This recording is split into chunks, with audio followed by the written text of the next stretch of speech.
A human toe was now in the soup pot, and an unsuspecting boy cried as he ate a mouthful. Only after carefully savoring it did little Shuai notice something strange in his mouth. However, when he saw clearly the toe in his hand, he was so disgusted that he vomited up his morning porridge.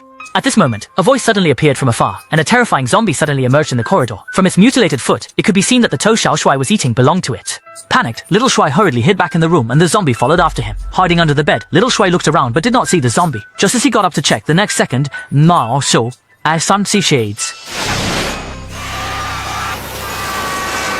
By the time Xiao Mei and the other person arrived, it was too late. All they saw were 2 scratch marks left by Xiao Shuai on the floor. Xiao Mei, who lost her friend, felt very guilty, but to uncover the truth, they began investigating information about the ancient book all around, and finally discovered the truth hidden behind it. It turns out that the castle where the book was found was once home to a wealthy family, and they had a strange daughter named Sarah. It is said that Sarah would tell horror stories to the town's children through the walls. But not long after, the children who heard the stories mysteriously disappeared, and people suspected it was Sarah's curse. Yet, before the police could investigate, Sarah mysteriously hanged herself. Strangely, after Sarah's death, her entire family also mysteriously disappeared. Even eerier, within each story, there corresponded the name of a member of Sarah's family. Xiao Mei suspected that Sarah took her family, but to confirm her suspicion, they went to the hospital where Sarah was treated before she died. In a phonograph left by Sarah, a very tragic past is revealed. It turns out that those children who died back then were not killed by Sarah, but rather the family's business polluted the water source during production, which led to the tragic deaths of many children.